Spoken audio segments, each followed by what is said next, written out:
Hello, this is week 11. I'm Cheryl Gordon and we're doing some hip and knee work together. This is returning to rest. So this is where we kind of started our rehab journey, and I wanted to come back here to emphasize how important it is to give your body time to heal. We're all anxious to get back to our daily activities, to feel strong again, but it's so important for your brain to have this energy freed up for healing. And if it's constant motion, constant to-do list, it's really hard to be adequate with that. So we're going to do a couple poses specifically designed to rest and release in the hips, and therefore, as we've learned over this series, the knees benefit as well. So I'm outside in this beautiful summer day, and I'm just using stuff I've got in my backyard. So I've got a couple patio cushions from my outdoor couch that I'm going to use for this next little bit. You can use a yoga bolster if you have it, pillows from your bed or your couch at home. You don't need anything special. I also have this blanket on the ground so that my spine is cushioned. You may need a blanket over top of you too if it's cool where you're practicing. I'm in a nice summer day and it's not cool. So let's come down onto our backs. By now, I hope you're getting more comfortable transferring up and down from the ground without props, but know that chair, we're going to use that in a little bit for one of our postures today. That chair is always there for you as long as you need it to help you get up and down from the floor. So we're coming down onto our backs. And just getting comfortable in this position. Settling into our breath. And then let's get our pillows in between our legs. So I'm going to just pile all these pillows up in between my legs. Get lots of pillows. Lots and lots of the pillows. Good. I had to widen out my feet to make room for the pillows, but that's good. That's where I want them. Then let's start to drop the legs over to one side. So you notice the pillows are there and they're holding up this leg. This leg is not going all the way to the ground. In fact, I barely feel a stretch here. It's very, very comfortable. Now, the top leg here, you can walk the foot out to the side of the mat or beyond so that you feel like you're getting a little bit of sensation, but it's really kind of boring. The knee over on this side, my left knee, I've let it fall right to the ground. You may find that your hips don't like that, and you may have to put something underneath your leg here at the ground level to hold it up a little bit. So for me, it'd be the left knee that I prop up a little bit. So I find myself in a very comfortable, really boring, position. Nothing's pulling, nothing's hurting. That's where I want to be. Now I'm using my right leg is on top, so if you're following along with me, you could, if you wanted to, stretch your right arm out back behind your head. Now, if this is troublesome for the right shoulder, you can put a pillow or a blanket underneath your right arm so that, it just brings your shoulder into a range of motion that, again, is comfortable and kind of boring. You can also roll your head to look in the direction of your knees. For me, that's over to the left. That kind of opens up the side of the neck a bit too. Take a few deep breaths, breathing in and out through the nose.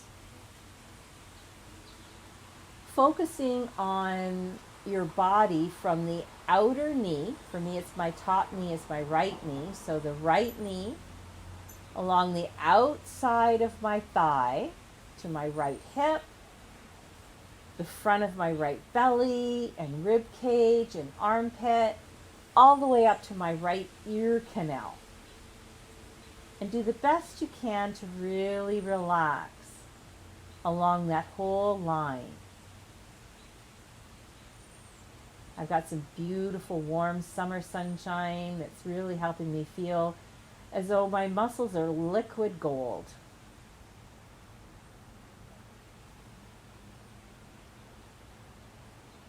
What we're focusing on here in this movement is, well, generally feeling nice, of course, but there's a muscle that's commonly called a hip flexor that runs from your back through your belly and comes out in your groin area. Is it possible that you could concentrate some of your thinking on the lower belly, the torso, on the top side of your body, and just focus if there's any sense of loosening or softening or opening. You can stay here as long as you like. I hope it's pleasant. Just press pause on the video. But when you're ready to move, roll your head back to center, bring your arm back down to your side, lift your top knee by itself, then the bottom knee. So once again, you're in a neutral position on the ground. Take a moment to notice how especially your low back feels. You might find one side feels a little bit more open. When you're ready, with all those pillows in the same place, drop your knees the other way. Again, you want to make sure your top leg, boring, nothing too dramatic. Bottom leg, you might need to have a pillow or blanket here if dropping the leg right to the floor is a bit uncomfortable. Extend the other arm. Remember, you can prop that arm too. Always more pillows and blankets available.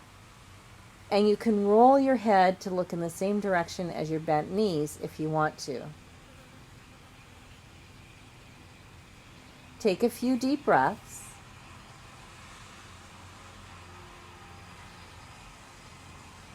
Seeing if you can attune to any sense of softening or melting in this area of your body, in the top of your torso, around the hip joint, the low back, the deep belly.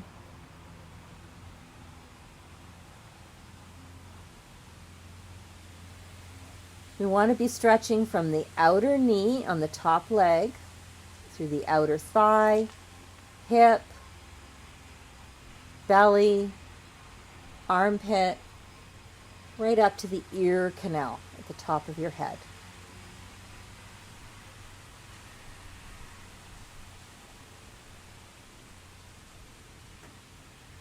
Again, pause the video, stay here as long as you like. When I teach in-person classes, I can hold people here for 10 minutes. And each little bit of breath that goes by, you release a little more and a little more. But when you're ready to move, lift your head back up, bring your arm back down, lift the top knee, then the bottom knee. Take a second to adjust. And then we're going to get ready to do one of my favorite poses. I think they're all my favorite, but one of my favorite poses, which is legs up the chair pose. We can stay right where we are.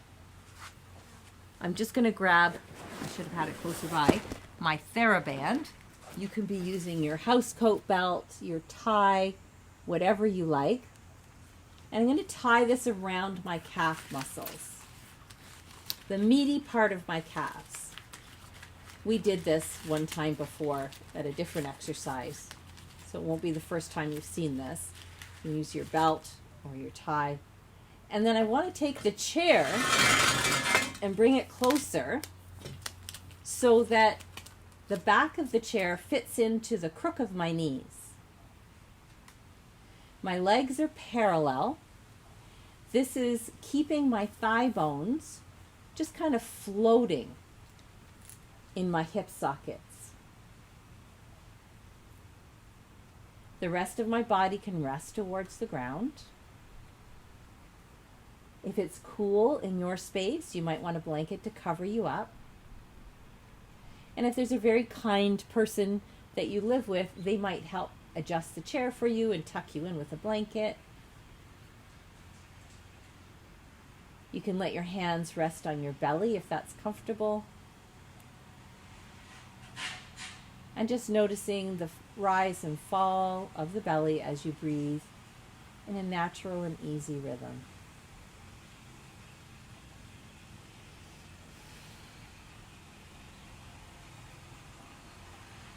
Again, you might pause the video and stay here for 10, 15 minutes.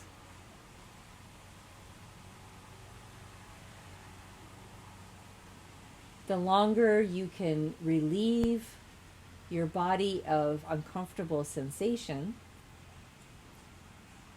the faster the healing will happen.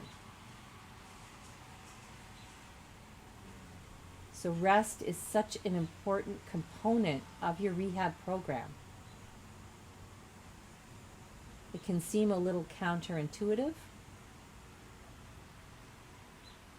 but it's got to do with the way your brain wires itself and manages your movement.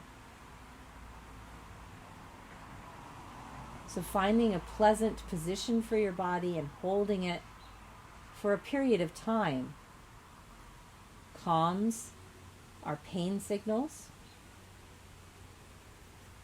and reminds the body, for example in this position, how to keep the leg bone neutral in the hip socket, protect the knee, and cause less wear and tear.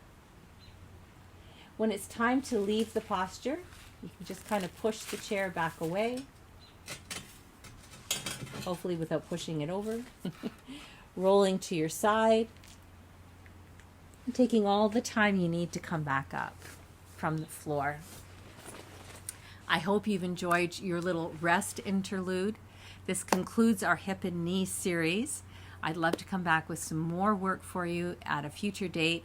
Be sure to comment and let me know what you're looking for next. Thank you so much for sharing this journey with me. Namaste.